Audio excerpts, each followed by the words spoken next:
class yesterday making ions, and we said that atoms are neutral because they have equal numbers of what and what? Destiny? Protons, and you got half of it. Protons and what, Grant? Electrons. Protons and electrons. Positive and negative charges. So they have equal positive and negative charge. They're neutral overall. If they give up a proton, it changes their identity, right? So you can't give up a proton to make a charged atom. You have to either give up or gain what? Electrons. Good. So when atoms give up or gain electrons, now they are charged, they are ions. And we call that process ionization. This is all stuff we talked about yesterday. So we can make a positive or a negative ion. I think we talked about this yesterday, but I'm going to say it again because it always confuses people. People always get mixed up on this. If we give up electrons, just jot down on your notes a plus sign or a minus sign. If we give up electrons, will we have a positive or a negative ion? Okay.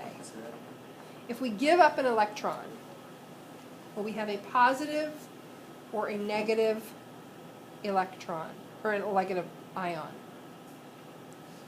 If we give up an electron, is the ion we create positive or negative?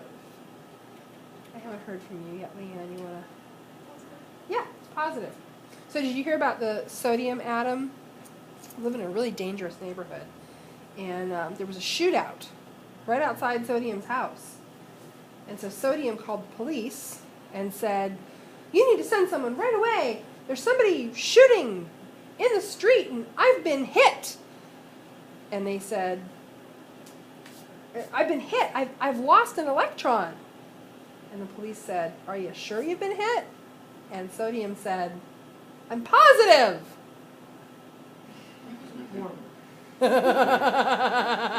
Because Sodium lost an electron. So Sodium's positive now. Okay, so, that's okay. Sooner or later, sometime later today, it's just all going to burst forth out of you like a dam breaking. So when we lose an electron, when we give up an electron, when an atom gives up an electron, it's a positive ion.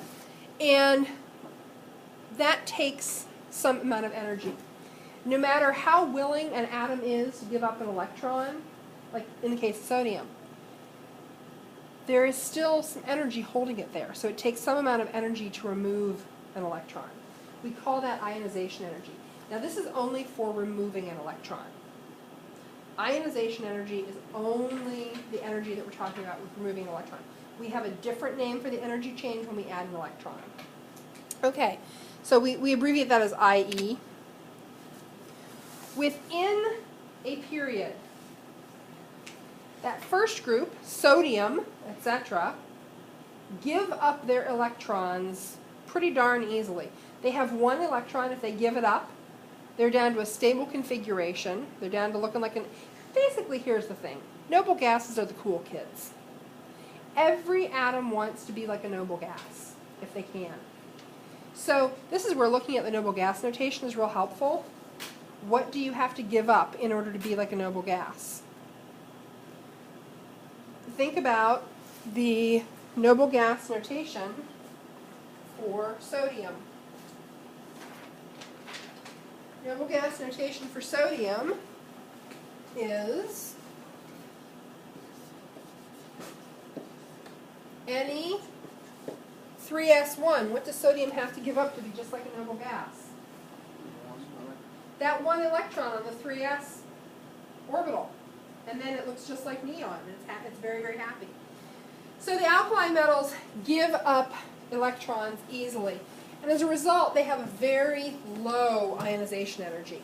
It doesn't take a whole lot of energy to pull that electron away from sodium. If we go across the period with every group, the ionization energy increases a little bit. When we get over to the halogens, they've got the second highest ionization energy in their group. So let's think about a halogen. Let's think about We'll do fluorine, or chlorine. So chlorine's noble gas configuration would be neon